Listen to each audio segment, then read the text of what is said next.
Hi guys! Welcome back again sa aking YouTube channel. So for today's video, pag-uusapan natin yung pinagkaiba ng 25 watts na super fast charging ni Samsung na original versus dito sa fake na 25 watts na super fast charging. Kasi marami nagtatanong kung original ba yung nabili nilang 25 watts na super fast charging or yung mga susunod na bibili para alam nila yung pinagkaiba at hindi sila maloko. Pero bagong lahat, kung di ka pa nakasubscribe sa aking YouTube channel, pa-like and pa-subscribe ng aking YouTube channel para updated ka sa mga latest video na i-upload ko. So simulan na natin, let's go!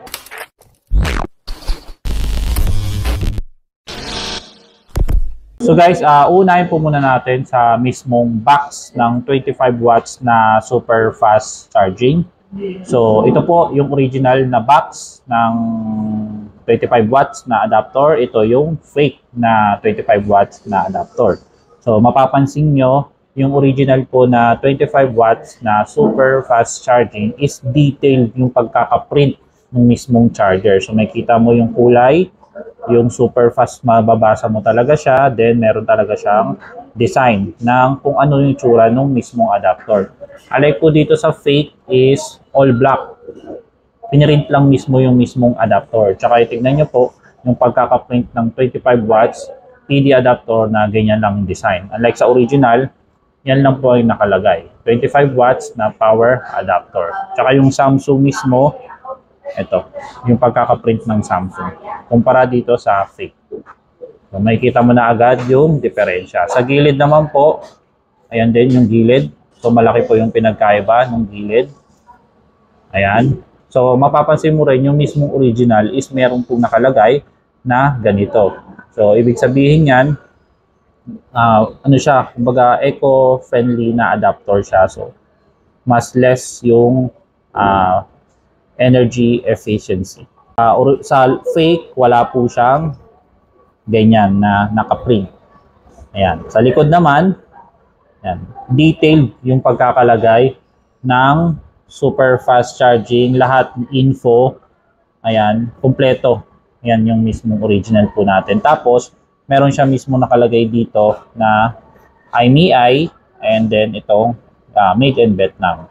Tapos, kung anong manufactured date po siya. Ayan, 2024, 6/18. Samantalang sa fake, wala pong nakalagay. Ayan. Kapansin mo walang nakalagay. Meron din naman iba na fake na may nakalagay na IMEI. Pero iba pa din, yung makikita mo pa rin yung original talaga is natatanggal yung mismong sticker. Unlike po sa fake, may fake din na naglalagay ng ganyan. Wala pong nakalagay na sticker. Hindi po siya natatanggal. Nakaprint lang talaga siya na gano'n. Parang tinopya lang talaga. So yun yung pinagkaiba sa box ng 25 watts na super fast charging na original at fake.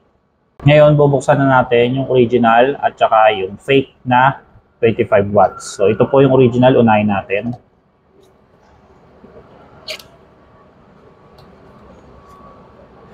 So, ito yung itsura. Ito yung updated na original na super fast charging ni Samsung po.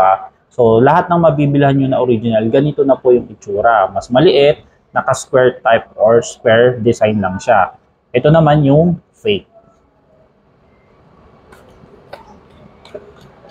Sa lagayan pa lang, alam mo ng fake kasi meron siyang ganito. Unlike kapag original, wala po. All box. Ano talaga siya, naka-fix. So ito po kasi lumang design po ng 25 watts. May ganito rin naman na kami binibenta dati, ganitong design. Pero hindi ganito yung quality. So may kita mo yung fake na super fast charging. Ito po yung itsura niya. Yan. So ngayon, pagkukumpara po natin yung harapan, yan. So sa harapan pa lang po ng original sa fake, may kita mo yung original, detailed yung pagkakalagay ng super fast charging. So mababasa mo talaga siya. Unlike po pag fake, hindi malalim yung pagkakaprint. So magaan lang yung print nung super fast charging. Unlike po sa original is malalim yung pagkakaprint, mahawakan or makakapa mo talaga yung printed ng super fast charging. Then sa gilid naman, mapapansin mo is meron siyang nakalagay sa original, energy efficiency. Ayan, sa gilid. Dito po sa fake, ayan, wala po. Pagdating naman sa likod, so itong original na 25 watts na super fast charging, kapag tinouch mo siya is na meron siyang naka-emboss. So mararamdaman mo mismo yung emboss na printed ng Samsung, pati yung mga ibang detail. Unlike po sa fake, wala po. Ayan, wala po. Then, mapapansin mo yung original is yung printed niya or yung kulay niya is medyo madilaw. Unlike pag fake, white na siya.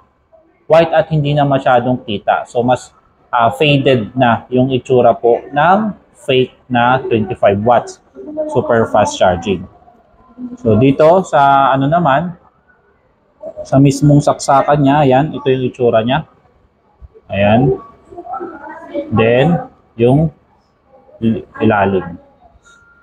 Ayan. So, basta maghanap kayo ng 25 watts na super fast charging na original is ganitong design na. Huwag na kayong magganito.